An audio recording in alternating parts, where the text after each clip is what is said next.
Like while we were in the hospital, we had been talking a lot about his name. We're super Harry Potter nerds, and so my wife had always been fond of the name Phoenix, and we settled on Phoenix Harrison. My biggest concern with naming him Phoenix was that it would be like a bad omen. You know, we had no idea sort of what was going to come. He had some issues breastfeeding and ended up getting dehydrated. We took him to the hospital in Minot, and they did some lab draws on him because they were concerned about how much weight he had lost, and they noticed an unusual lab result. He seemed to be fine at the time, but they were concerned enough about it that they decided to medically evacuate him to Fargo. At the time that we left, the evacuation was really just a precaution. Nobody really thought that this was a big deal. It got very serious very fast.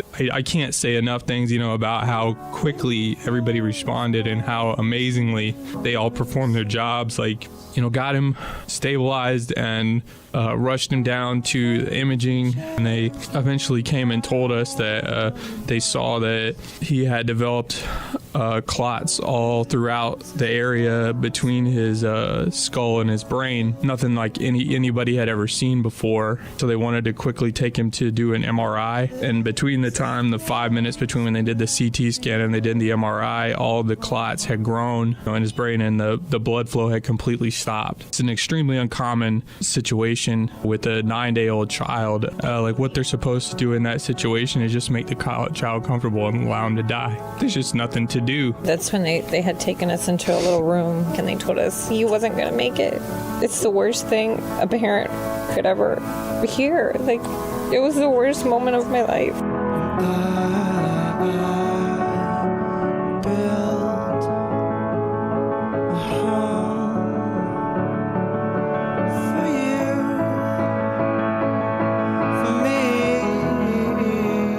Dr. Drofa, he told us that given what he does as a neurosurgeon, it just didn't sit well with him with such a young child to just allow him to die without at least attempting something. He said there is no precedent for any kind of procedure to perform in this case, but that, he regularly does a procedure with adults. They go in through a vein in their groin and insert a catheter and clot busting medication to break up the clot and restore the blood flow, but never in a situation with such a young child. He said that if we were willing, with an understanding that it was almost an absolute certainty that he would die during the procedure, rather than sit and wait and just watch him and comfort him until he died, if we would prefer, he would at least attempt to try and break up the clots. He called it a MacGyver move. Yes. I'm going to just try it. It's probably not going to work. Say goodbye before he goes in, but we're going to at least try. Pretty much immediately started prepping him for surgery,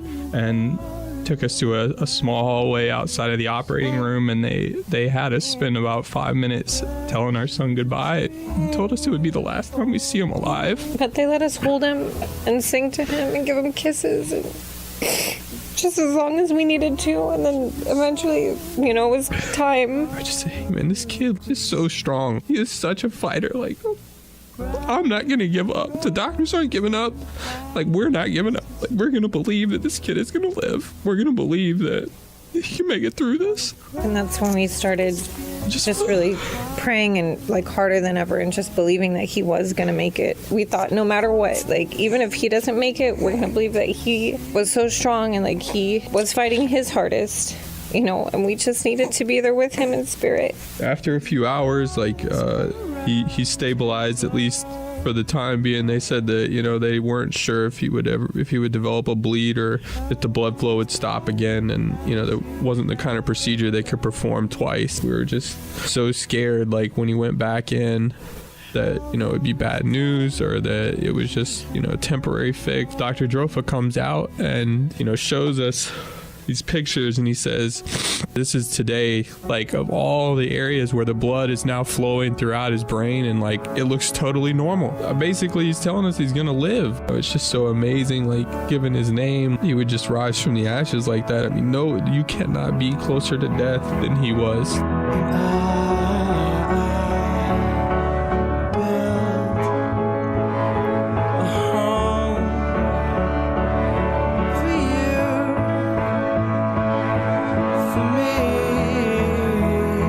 Yesterday they they told us that my son's clots are 100% gone now. No clots, no nothing. We just had this whole flash of our life together, of like all the joy he was going to bring me, like all in one moment. We're like the luckiest parents in the whole world, and we love him so much. We're really thankful to our parents and our friends and, you know, like we said, the doctors and nurses, everyone.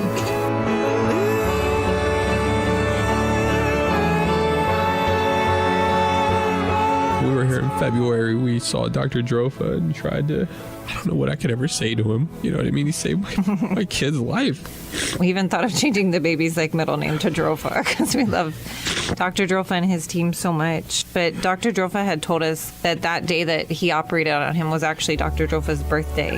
And it was the craziest birthday that he's ever had, you know, like because it was such bad news and then such good news all at once. So we thought like, because that was like the day that he ended up surviving, like that's, you know, to us like his rebirth day. So like every year from now on, we'll celebrate that as his rebirth day and kind of like as a tribute also to Dr. Drofa and his team, like because our son is silly Harry Potter stuff, but to us, like he's like the boy who lived. It's amazing everything that happened. We both feel just so lucky to just have this opportunity, like to be parents to him, and we know that he's destined for great things.